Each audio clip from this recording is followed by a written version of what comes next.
श्री रामेश्वर महादेवाय नमः। ओम श्री रामेश्वर महादेवाय नमः। ओम श्री रामेश्वर महादेवाय नमः।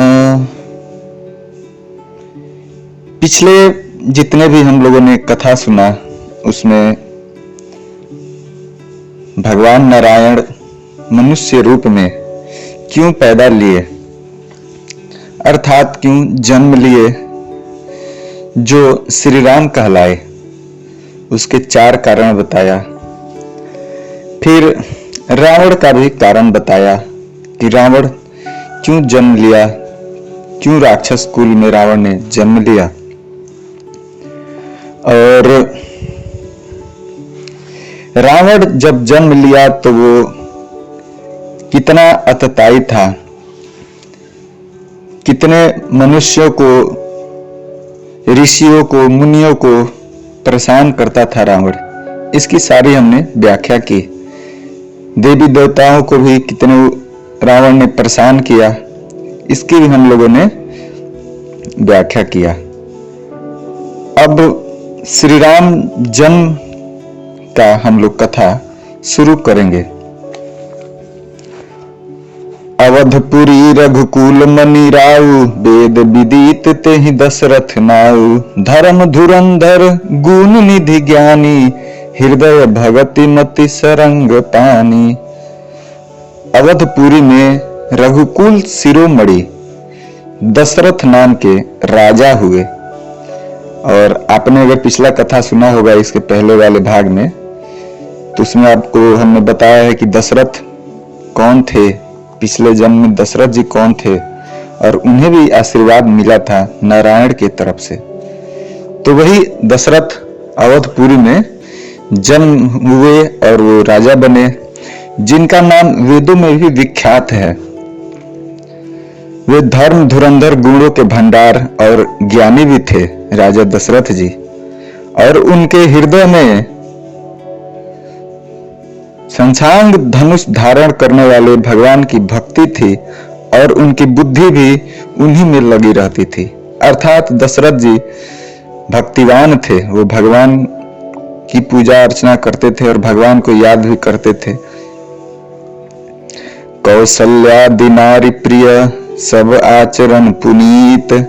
पति अनुकूल प्रेम दृढ़, हरिपद कमल विनीत। दशरथ जी की, उनकी कौशल्या आदि प्रिय रानियां सभी पवित्र आचरण वाली थे।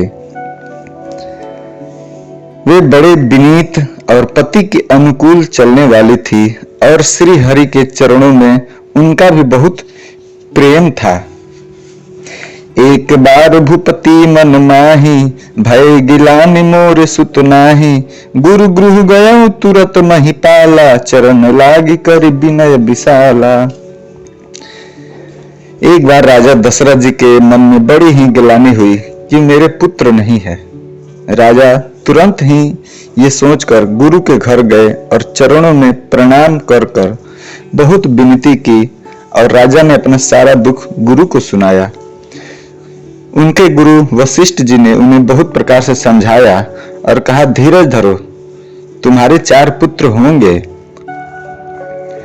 जो तीनों लोकों में प्रसिद्ध और भक्तों के भय को हरने वाले होंगे। वशिष्ठ जी ने ऋषि को, श्रृंगी ऋषि को बुलवाया और उनसे शुभ पुत्र कामोष्टि यज्ञ करवाया।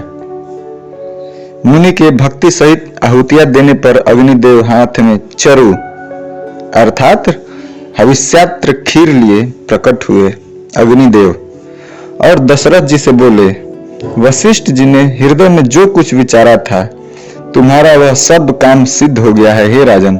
अब तुम जाकर इस पायस को, जिसे हम लोग खीर बोलते हैं, जिसको जैसा उचित हो वैसा भाग बनाकर बांट दो।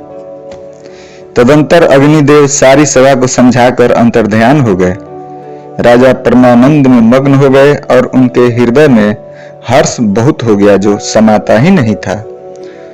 उसी समय राजा ने अपनी प्यारी पत्नियों को बुलाया। कौशल्या, सुमित्रा, कैकेयी सभी वहां चली आई। राजा ने दूध का आधा भाग कौशल्या जी को दिया और शेष आधे को 2 भाग में बांट दिए। वह उनमें से एक भाग राजा ने कैकेयी को दिया। शेष जो बच रहा था उसके फिर 2 भाग हुए और राजा ने उनको कौशल्या और कैकेयी के हाथ पर रखकर अर्थात उनकी अनुमति लेकर और इस प्रकार उनका मन प्रसन्न करके सुमित्रा जी को भी दे दिया। इस प्रकार सब स्त्रियां गर्भवती हुई। वे हृदय में बहुत हर्षित हुई। उन्होंने बड़ा सुख पाया। जिस दिन से श्री हरि लीला से ही गर्भ में आए, सब लोगों में सुख और संपत्ति छा गई। शोभा, शील और तेज की खान बनी हुई सब रानियां महल में सुशोभित हो रही हैं। इस प्रकार कुछ समय सुखपूर्वक बीता और वह अवसर भी आ गया जिससे प्रभु को प्रकट होना था। योग, लग्न, ग्रह, वार और तिथि सभी अनुकूल हो गए।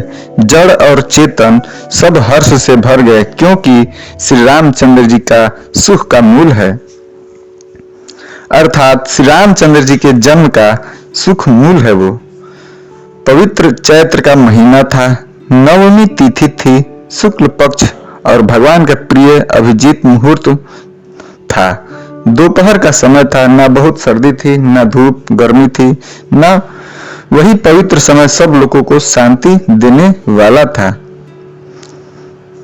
शीतल, मंद और सुगंधित पवन अर्थात हवा बह रहा था। देवता भी हर्षित हो रहे थे और संतों के मन में बड़ा चाव था। वन फूले हुए थे, पर्वतों के समूह मड़ियों से जगमगा रहे थे और सारी नदियां अमृत की धारा बनकर बह रही थी। तब ब्रह्मा जी ने वह भगवान के प्रकट होने का अवसर जाना। तब उनके समेत सारे देवता विमान सजा कर चल पड़े। निर्मल आकाश देवताओं के समूह से भर गया। गंधर्वों के दल गुणों का गान करने लगे और सुंदर अंजलियों में सजा सजा कर पुष्प बरसाने लगे। सभी गंधर्व और देवता आकाश में घमासान नगाड़े बजने लगे। नाग, मुनि और देवता स्तुति करने लगे और बहुत प्रकार से अपनी अपनी सेवा अर्थात उपहार भी भेंट करने लगे। देवताओं के समूह विनती कर कर के अपने लोक में जा पहुंचे। समस्त लोगों को शांति देने वाले जगदाधार प्रभु श्री राम प्रकट हुए। दीनों पर दया करने वाले कौशल्या जी के हितकारी कृपालु प्रभु प्रकट हुए। मुनियों के मन को हरने वाले उनके अद्भुत रूप का विचार करके माता हर्ष से भर गई। नेत्रों को आनंद देने वाला मेघ के समान श्याम शरीर था। प्रभु श्री रामचंद्र जी का चारों भुजाओं में अपने खास आयुध धारण किए हुए थे। दिव्य आभूषण वनमाला पहने थे। बड़े बड़े नेत्र थे प्रभु के। इस प्रकार शोभा के समुद्र तथा खर राक्षस को मारने वाले भगवान प्रकट हुए। इसी पे छंद है जो आपको मैं सुनाता हूँ। भय प्रकट कृपाला दीन दयाला कौशल्या हितकारी हर्षित महतारी मुनि मनहारी अद्भुत रूप विचारी लोचन अभिरामा तनु घनश्यामा निज आयुध भुजचारी भूषण बनमाला नयन विशाला शोभा सिंधु खरारी। दोनों हाथ जोड़कर माता कहने लगी, हे अनंत, मैं किस प्रकार तुम्हारी स्तुति करूं। वेद और पुराण तुमको माया, गुण और ज्ञान से परे और परिमाण रहित बतलाते हैं। श्रुतियां और संत जन दया और सुख का समुद्र, सब गुणों का धाम कहकर जिनका गान करते हैं, वही भक्तों पर प्रेम करने वाले लक्ष्मीपति भगवान मेरे कल्याण के लिए प्रकट हुए हैं। वेद कहते हैं कि तुम्हारे प्रत्येक रोम में माया के रचे हुए अनेकों ब्रह्मांड के समूह भरे हैं। वे तुम मेरे गर्भ में रहे। इसी हंसी की बात सुनने पर धीर अर्थात विवेकी पुरुष की बुद्धि भी स्थिर नहीं रहती, वो भी विचलित हो जाती है। जब माता को ज्ञान उत्पन्न हुआ तब प्रभु मुस्कुराए। वे बहुत प्रकार से चरित्र करना चाहते थे, अतः उन्होंने पूर्व जन्म की कथा कहकर माता को समझाया, जिससे उन्हें पुत्र का वात्सल्य प्रेम प्राप्त हो, भगवान के प्रति पुत्र भाव हो जाए। माता की यह बुद्धि बदल गई। तब वह फिर बोली, हे तात, यह रूप छोड़कर अत्यंत प्रिय बाल लीला करो, मेरे लिए यह सुख परम अनुपम होगा। माता का यह वचन सुनकर देवताओं के स्वामी सृजान भगवान ने बालक रूप होकर रोना शुरू कर दिया। तुलसीदास जी क्या कहते हैं, जो इस चरित्र का गान करते हैं वे श्रीहरि का पद पाते हैं और फिर संसार रूपी कूप में नहीं गिरते।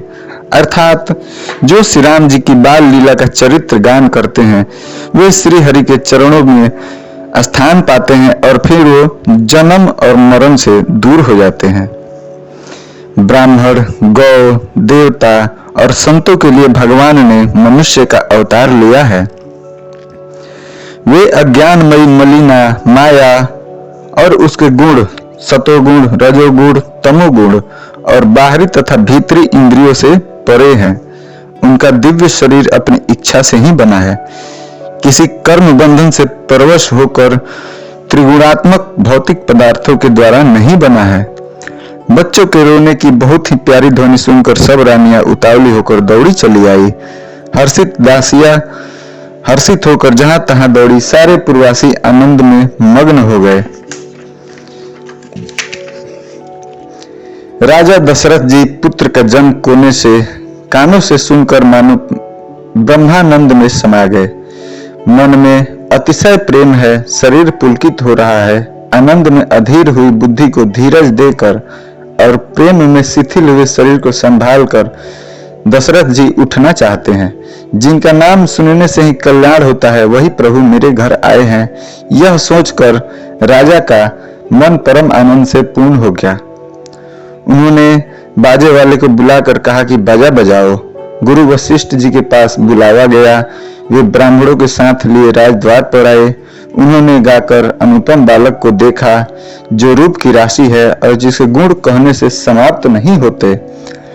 फिर राजा ने नांदी मुख श्राद्ध करके सब जात कर्म संस्कार आदि किए और ब्राह्मणों को सोना, गौ, वस्त्र और मड़ियों का दान दिया। ध्वजा, पताका और तोरणों से नगर छा गया, जिसे हम अयोध्या कहते हैं। जिस प्रकार से वह सजाया गया उसका तो वर्णन ही नहीं हो सकता। आकाश से फूलों की वर्षा हो रही है। सब लोग ब्रह्मानंद में मग्न हैं। स्त्रियां झुंड की झुंड मिलकर चली। स्वाभाविक श्रृंगार किए ही वे उठ दौड़ी। सोने का कलश लेकर और थालों में मंगल द्रव्य भरकर गाती हुई राजद्वार में स्त्रियां प्रवेश करती हैं। वे आरती करके निछावर करती हैं और बार बार बच्चों के चरणों पर गिरती हैं। मागध, सूत, वंदीजन और गवैये रघुकुल के स्वामी के पवित्र गुणों का गान करते हैं। राजा ने सब किसी को भरपूर दान दिया। जिसने पाया उसने भी नहीं रखा, लुटा दिया। अर्थात राजा जो दान करते थे, दान लेने वाले फिर वापस लुटा देते थे, वो भी अपने पास नहीं रखते थे। घर घर मंगलमय बधावा बजने लगे, क्योंकि शोभा के मूल भगवान प्रकट हुए हैं। नगर के स्त्री पुरुषों के झुंड जहां तहां आनंद मग्न हो रहे हैं। सब खुशी के मारे झूम रहे हैं। कैकेयी और सुमित्रा इन दोनों ने भी सुंदर पुत्रों को जन्म दिया। उस सुख, संपत्ति, समय और समाज का वर्णन सरस्वती जी और सर्प के राजा शेष जी भी नहीं कर सकते। ऐसा वो समय सुखमय था। अवधपुरी इस प्रकार सुशोभित हो रही थी कि मानो रात्रि प्रभु से मिलने आई हो और सूर्य को देखकर मानो मन में सकुचा गई हो, परंतु फिर भी मन में विचार कर मानो वह संध्या बनकर रह गई हो। अगर की धूप का बहुत सा धुआं मानो संध्या का अंधकार है और जो अबीर उड़ रहा है वह उसकी ललाई है। महलों में जो मड़ियों के समूह है वे मानो तारागण है। राजमहल का जो कलश है मानो वही श्रेष्ठ चंद्रमा है। राजभवन में अति कोमल वाणी से वेद ध्वनि हो रही है, वही मानो समय से समयानुकूल सन ही पक्षियों की चहचहाहट है। यह कौतुक देखकर सूर्य भी अपनी चाल भूल गए। 1 महीना उन्होंने जाता हुआ न जाना, अर्थात उन्हें 1 महीना वहीं बीत गया। महीने भर का दिन हो गया। इस रहस्य को कोई नहीं जानता। सूर्य अपने रथ सहित वहीं रुक गए। फिर रात किस तरह होती। यह रहस्य किसी ने नहीं जाना। सूर्यदेव भगवान श्री रामचंद्र जी का गुणगान करते हुए फिर चले। यह महोत्सव देखकर देवता, मुनि, नाग अपने भाग्य की सराहना करते हुए वो भी अपने अपने घर चल दिए। अब यहीं पे शिव जी पार्वती जी से कहते हैं, हे पार्वती, तुम्हारी बुद्धि श्री रामचंद्र जी के चरणों में बहुत बढ़ गई है, इसलिए मैं और भी अपनी एक चोरी छिपाव की बात कहता हूं। सुनो, काकभुसुंडी और मैं दोनों वहां साथ साथ थे जब प्रभु ने जन्म लिया था, परंतु मनुष्य रूप में होने के कारण हमें वहां कोई नहीं जान सका।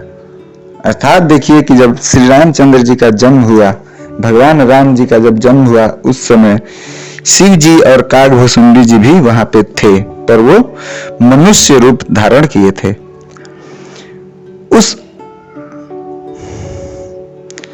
परम आनंद और प्रेम के सुख में फूले हुए हम दोनों मगन मगन से मस्त हुए गलियों में तन मन की सुधि भूले हुए फिरते थे, परंतु यह शुभ चरित्र वही जान सका जिस पर श्री रामचंद्र जी की कृपा हुई। उस अवसर पर जो जिस प्रकार आया और जिसके मन को जो अच्छा लगा, राजा ने उसे वही दान दिया। हाथी, रथ, घोड़े, सोना, गौए, हीरे और भांति भांति के वस्त्र राजा ने दान दिया।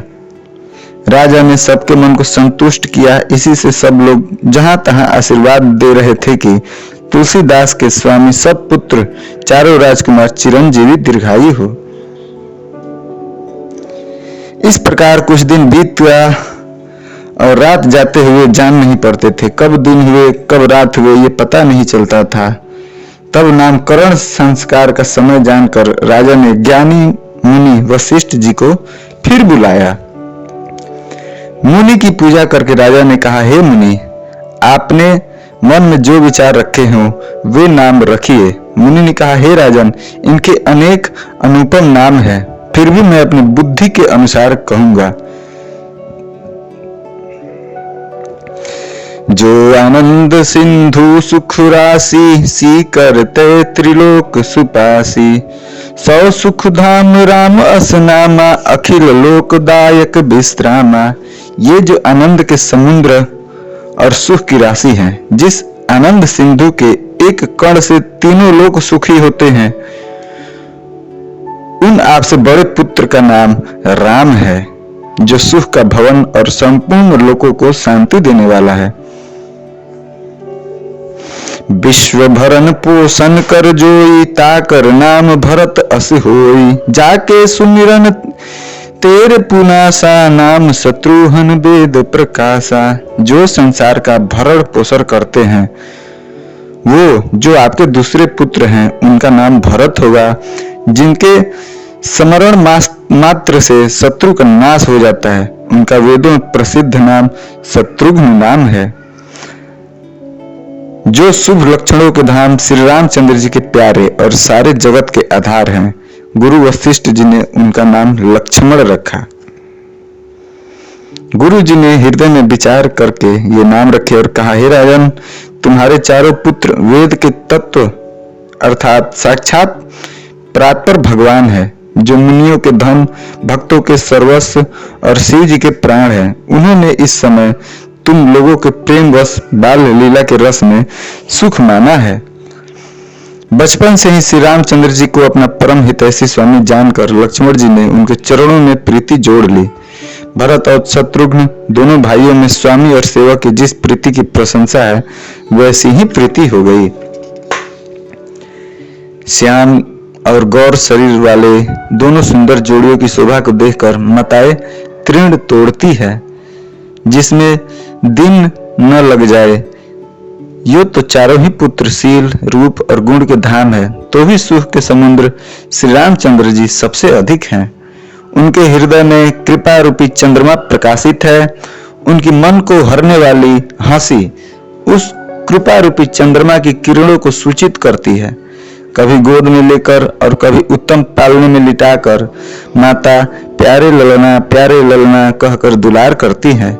जो सर्वव्यापक, निरंजन, माया रहित, निर्गुण, विनोद रहित और अजन्मा ब्रह्मा है, वही प्रेम और भक्ति के वश कौशल्या जी के गोद में खेल रहे हैं। उनके नील कमल और गंभीर जल से भरे हुए मेघ के समान श्याम शरीर में करोड़ों कामदेवों की शोभा है। लाल लाल चरण कमलों की नखों की ज्योति ऐसी मालूम होती है जैसे लाल कमल के पत्तों पर मोती स्थिर हो गए हो। चरण तलों में वज्र ध्वजा और असंख्य चिन्ह शोभित हैं। नूपुर पैजनी की ध्वनि सुनकर मुनियों का भी मन मोहित हो जाता है। कमर में करधनी और पेट पर 3 रेखाएं त्रिवली है। नाभि की गंभीरता तो वही जानते हैं जिन्होंने उसे देखा है। बहुत से आभूषणों से सुशोभित विशाल भुजाएं हैं। हृदय पर बाघ के नख की तरह बहुत ही निराली छटा है। छाती पर रत्नों से युक्त मणियों के हार की शोभा और ब्राह्मण भृगु के चरण चिन्ह को देखते ही मन लुभा जाता है। कंठ शंख के समान उतार चढ़ाव वाला 3 रेखाओं से सुशोभित है और ठोड़ी बहुत ही सुंदर है। मुख पर असंख्य कामदेवों की छटा छा रही है। दो सुंदर दांतुलियां हैं। लाल लाल ओंठ हैं। नासिका और तिलक के सौंदर्य का तो वर्णन ही कौन कर सकता है। ऐसे सुंदर दिखते हैं हमारे श्री राम जी। आगे और सुंदरता सुनिए। सुंदर कान और बहुत ही सुंदर गाल हैं। मधुर तोतले शब्द बहुत ही प्यारे लगते हैं। जन्म के समय से रखे हुए चिकने और घुंघराले बाल हैं उनके, जिनको माता ने बहुत प्रकार से बनाकर संवार भी दिया है। शरीर पर पीली झंगुली पहनाई हुई है। उनका घुटनों और हाथों के बल चलना मुझे बहुत ही प्यारा लगता है। उनके रूप का वर्णन वेद और शेष जी भी नहीं कर सकते। उसे वही जानता है जिसको प्रभु ने स्वप्न में भी देखा हो। जो सुख के पुण्य मोह से परे तथा ज्ञान वाणी और इंद्रियों से अतीत है, वे भगवान दशरथ कौशल्या के अत्यंत प्रेम के वश होकर पवित्र बाल लीलाएं कर रहे हैं। इस प्रकार संपूर्ण जगत के माता पिता श्री राम जी अवधपुर के निवासियों को सुख देते हैं। जिन्होंने श्री रामचंद्र जी के चरणों में प्रीति जोड़ी है, हे भवानी, उनकी यह प्रत्यक्ष गति है कि भगवान उनके प्रेम वश बाल लीला करके उन्हें आनंद दे रहे हैं। ऐसी बात शंकर जी पार्वती जी से कहते हैं। श्री रघुनाथ जी से विमुख रहकर मनुष्य चाहे करोड़ों उपाय करे, परंतु उसका संसार बंधन कौन छुड़ा सकता है। जिसने सब चराचर जीवों को अपने वश में कर रखा है, वह माया भी प्रभु से भय खाती है। भगवान उस माया को भौं के इशारे पर नचाते हैं। ऐसे प्रभु को छोड़कर कहो और किसका भजन किया जाए। मन वचन और कर्म से चतुराई छोड़कर भजते ही श्री रघुनाथ जी कृपा करते हैं अपने भक्तों पे। इस प्रकार से प्रभु श्री रामचंद्र जी ने बाल क्रीड़ा की और समस्त नगरवासियों को सुख दिया। कौशल्या जी कभी उन्हें गोद में लेकर हिलहिलाती डुलडुलाती और कभी पालने में लिटाकर झुलाती थी। प्रेम में मग्न कौशल्या जी रात और दिन का बीतना नहीं जानती थी। पुत्र के स्नेहवश माता उनके बाल चरित्रों का गान भी किया करती थी। एक बार माता ने श्री रामचंद्र जी को स्नान कराया और श्रृंगार करके पालने पर बैठा दिया। फिर अपने कुल के इष्ट देव भगवान की पूजा के लिए स्नान किया। पूजा करके नैवेद्य चढ़ाया और स्वयं वहां गई जहां रसोई बनाई गई थी। फिर माता वही पूजा के स्थान में लौट आई और वहां आने पर पुत्र को इष्ट देव भगवान के लिए चढ़ाए हुए नैवेद्य का भोजन करते देखा। माता भयभीत होकर पालनी में सोया था, यहाँ किसने लाकर बैठा दिया, ऐसे सोचते हुए इस बात से डर कर पुत्र के पास गई तो वहां बालक को सोया हुआ देखा। फिर पूजा स्थल में लौटकर देखा कि वही पुत्र वहां भोजन कर रहा है। माता सोचने लगी कि एक समय में मेरा 2 बेटा, एक बेटा पालने पे है और वही एक बेटा यहाँ पूजा घर में भोजन खा रहा है। इनके हृदय में कंपन होने लगा माता को और उनको धीरज नहीं होता। वह सोचने लगी कि यहाँ और वहां मैंने 2 बालक देखे, यह मेरी बुद्धि का भ्रम है या कोई और विशेष कारण। प्रभु श्री रामचंद्र जी ने माता को घबराई हुई देखकर मधुर मुस्कान से हंस दिया। फिर उन्होंने माता को अपना अखंड अद्भुत रूप दिखलाया, जिससे एक एक रोम में करोड़ों ब्रह्मांड लगे हुए हैं।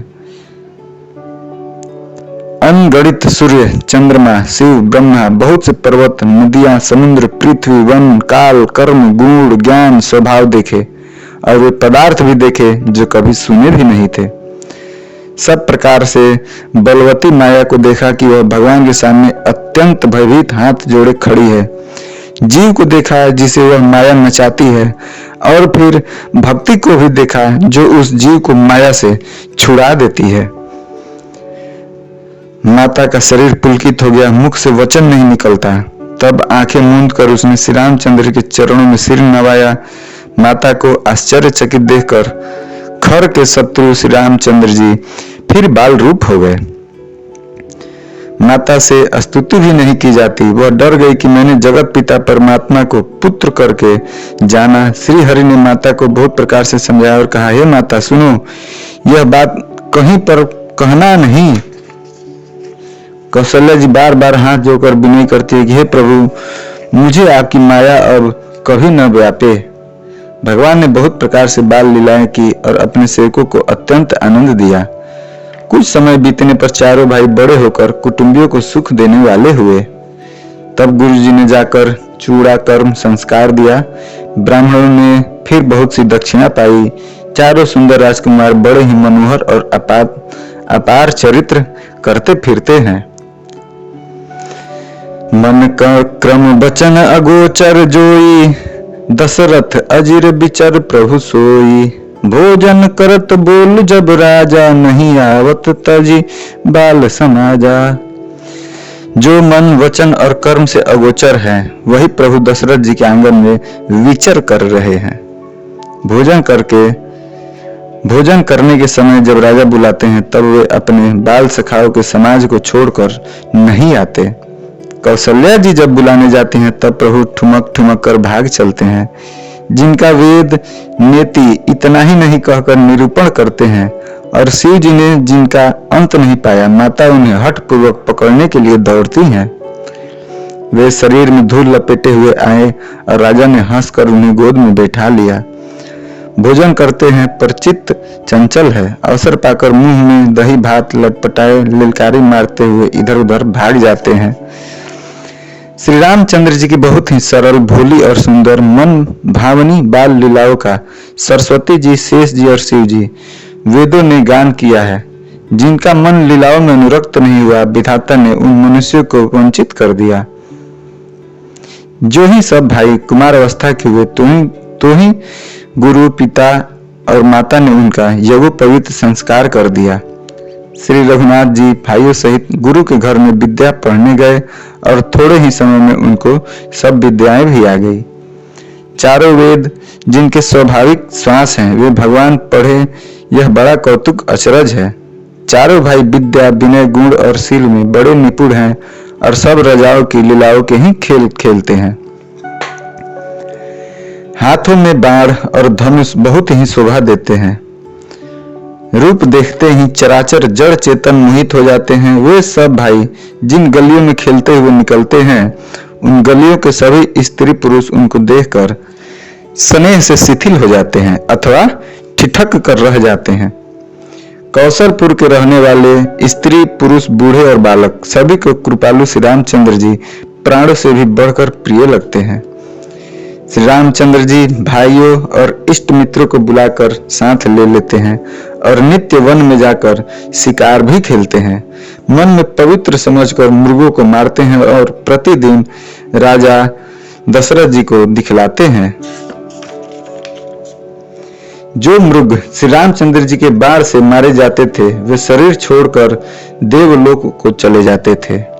श्री रामचंद्र जी अपने छोटे भाइयों और सखाओं के साथ भोजन करते थे और माता पिता की आज्ञा का पालन भी करते थे। जिस प्रकार नगर के लोग सुखी हो, कृपा निधान श्री रामचंद्र जी वही लीला करते थे।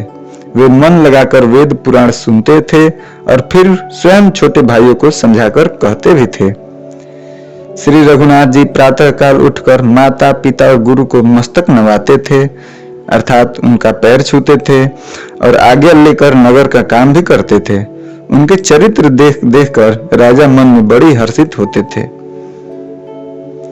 जो व्यापक अकल इच्छा रहित, अजन्मा और निर्गुण है, तथा जिनका न नाम है न रूप, वही भगवान भक्तों के लिए नाना प्रकार के अलौकिक चरित्र कर रहे हैं। यह सब चरित्र मैंने गाकर बखान कर कहा। अब आगे की कथा मन लगाकर सुनो। ज्ञानी महामुनि विश्वामित्र जी वन में शुभ आश्रम पवित्र स्थान बनाकर बसते थे। अब इस कथा को हम लोग यहीं पे रोकेंगे, क्योंकि अगला कथा फिर लंबा चलेगा। तो इस कथा को हम लोग यहाँ रोकते हैं और फिर आगे से हम लोग शुरू करेंगे कि अब भगवान कैसे उनकी विवाह होती है और विश्वामित्र जी के साथ कहां कहां जाते हैं। ये हम लोग अगली कथा में सुनेंगे। आज की कथा में हम लोगों ने सुन लिया भगवान की बाल लीलाएं, कैसे कैसे बाल लीला करते हैं और कैसे कैसे माता कौशल्या जब सच जानती हैं कि ये नारायण है जो हमारे घर जन्म लिए हैं, तो वो डरती हैं। तो फिर नारायण समझाते हैं कि पिछले जन्म में आपने ही इच्छा जाहिर की थी कि मैं आपके घर पुत्र के रूप में जन्म लूं, तो मैंने जन्म लिया है। और फिर उन्हें बताते हैं और माता भी कहती हैं कि अब आप बाल लीला करिए, जो और भी बच्चे जैसे करते हैं वैसे ही आप भी लीलाएं करिए। तो राम जी वही लीला करते भी हैं, माता पिता की कोई बात नहीं मानते, छोटे में ज्यादा समय तक खेलते हैं, ऐसी ऐसी सारी लीलाएं करते हैं जो बालकपन में बच्चे करते हैं।